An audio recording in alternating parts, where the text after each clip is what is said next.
Assalamualaikum warahmatullahi wabarakatuh. Hari ini kita akan belajar PPKN mengenai nilai-nilai Pancasila. Pancasila itu ada 5. Untuk kali ini, Ibu akan menjelaskan tentang nilai-nilai sila ke-1 dan ke-2. Sila ke-1 yaitu ketuhanan yang Maha Esa. Lambangnya dilambangkan dengan bintang. Inilah nilai-nilai yang ada dalam sila ketuhanan yang Maha Esa. 1. Percaya akan adanya Tuhan yang Maha Esa, serta menjalankan perintah dan menjauhi larangannya, sesuai dengan kepercayaan masing-masing. 2. Saling menghormati pemeluk agama lain. 3. Memiliki toleransi antar umat beragama. Apa itu toleransi? Toleransi itu saling menghargai dan saling menghormati. 4. Tidak memaksakan kehendak antar umat beragama. Dan 5. Tidak mencemooh atau mengejek agama lain atau kepercayaan orang lain. Nah, itulah nilai-nilai yang terkandung dalam sila ke-1, ketuhanan yang Maha Esa. Silakan dibaca lagi ya, dan jangan lupa ditulis. Pelajari. Setelah kita mempelajari nilai-nilai, sekarang bagaimana penerapan dalam kehidupan sehari-hari? Yang pertama, percaya dan takwa kepada Tuhan yang Maha Esa, sesuai dengan agama dan kepercayaan masing-masing, menurut dasar kemanusiaan yang adil dan beradab. Hormat menghormati dan bekerja sama antar pemeluk agama dan penganut kepercayaan yang berbeda-beda, sehingga terbina kerukunan hidup. Nah, anak-anak, itulah penerapannya. Selain itu, ada penerapan sila ketuhanan yang Maha Esa dalam kehidupan sehari-hari. Kita harus percaya adanya Tuhan sebagai pemeluk agama ya, dan harus saling menghormati. Itulah penerapan dalam kehidupan. Saling menghormati, tidak mengejek, memberikan kesempatan kepada agama lain. Jadi tercipta kerukunan hidup.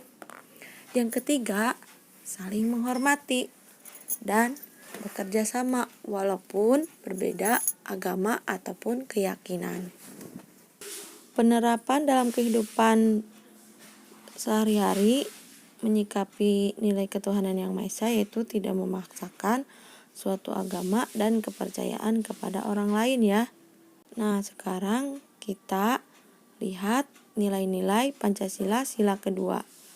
Kemanusiaan yang adil dan beradab dilambangkan dengan rantai. Nilai-nilai sila kedua yaitu 1. Kesamaan derajat di antara setiap warga negara. Jadi setiap warga negara memiliki hak dan kewajiban yang sama di hadapan hukum.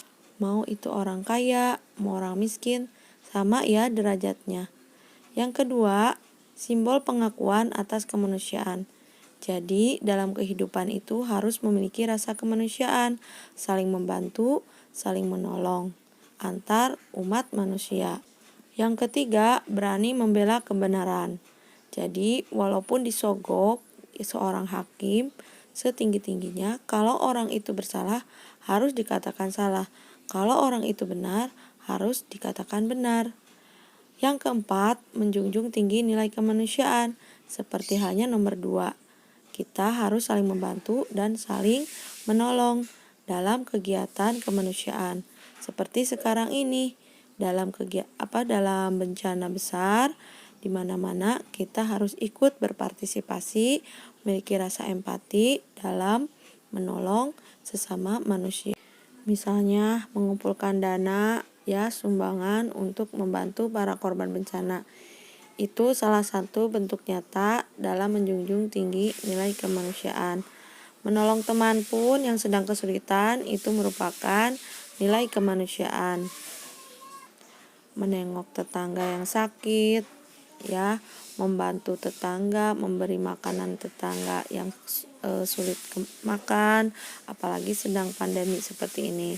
Kita harus memiliki rasa kemanusiaan, karena kalau kita susah, kita pun akan dibantu oleh siapa? Oleh tetangga kita. Nah, itulah nilai-nilai sila kedua. Sekarang bagaimana penerapan dalam kehidupan sehari-hari? 1. Menghormati hak orang lain.